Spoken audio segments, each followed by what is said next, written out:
Everybody, Aryeh Leifert here from Israel Insider Tours in the study of a teacher, colleague, and friend. I think I can say that, the friend. Oh, of course. Dennis Prager. And I wanted to ask Dennis first of all, I want to thank Dennis and his wife Sue for welcoming me into their home. This is the study, the famous place where the fireside chats take place. And today I want to ask Dennis a couple of questions about travel to Israel. First of all, I know that you've been to Israel at least 25 times, probably more visits to Israel than any other country. Why do you feel it's so important to keep going back to Israel? Well, Israel gives me a lot. When I go to Israel, I am strengthened as a person, as a Jew, as an American. I think most people feel that. You get in touch with something so vibrant. See, personally, this might be a little quirky, I acknowledge. I'm crazy about Israel today.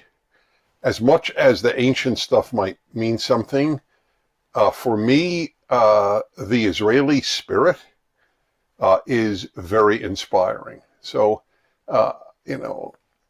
you can't not be moved by, this is the Sea of Galilee, this is the Western Wall, of course.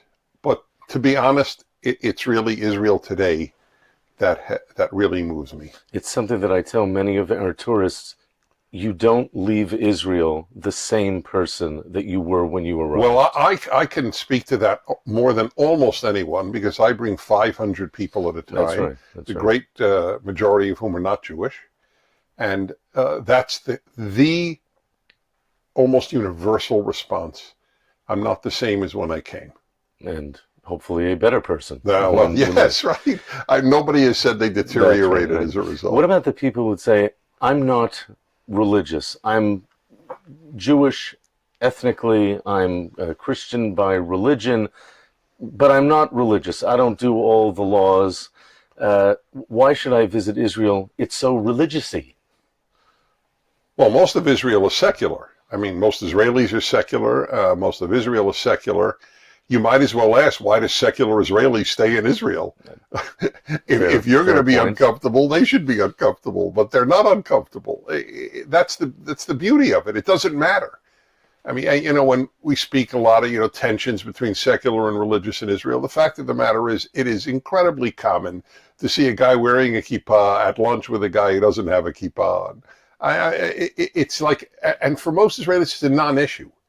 Who dati or lo dati, he's religious, this guy's not religious, it doesn't matter. But obviously, there's a religious meaning to the religious that doesn't exist to the non-religious. But but there's a historical meaning there are two separate questions: the secular Jew or the non-religious Jew, and the non-religious non-Jew. Right. So the non-religious Jew is still connecting in some way with the Jewish present and the Jewish past. Okay. Now, if that Jew doesn't even feel that he's Jewish, the odds are he's not going to be visiting Israel. True. So it's an academic question. For the non-Jew, it's another fantastic country to visit. I've been to 130 countries. Right. So you don't have to make a case for me to go to all the countries of the world. That's my intent before I leave this world, to get to every country. Although I will admit it's going to be a little rough to get to Yemen.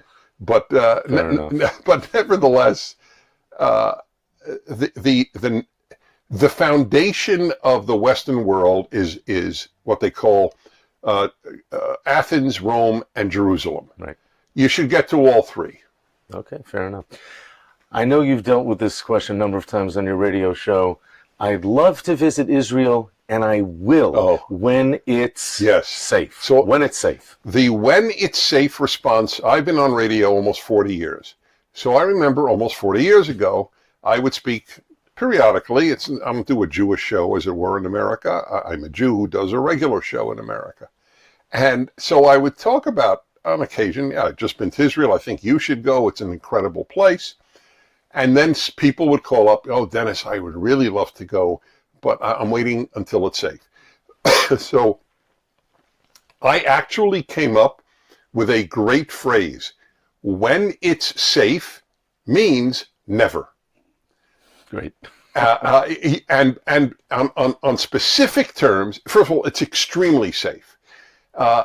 My wife would feel far safer walking in Tel Aviv at midnight or any major city, forget a rural area, any major city than in any major city in the United States at midnight. Yeah. I mean, I'm not happy or proud to say that. It's just a fact. A fact is a fact. Yes.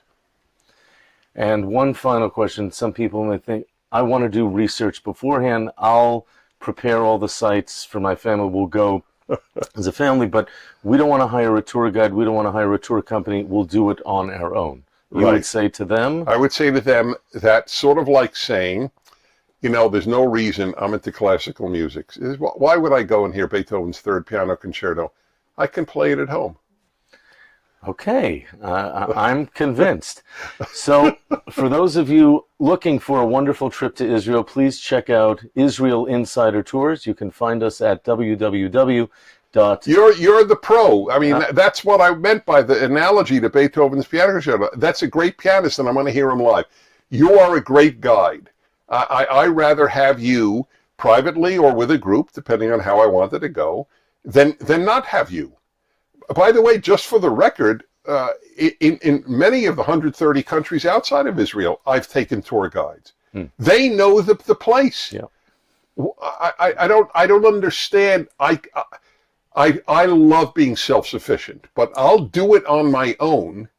It doesn't compare to I'm going to have an expert with me. I can't argue with Dennis Prager. www.israelinsidertours.com. We look forward to welcoming you very soon in Israel.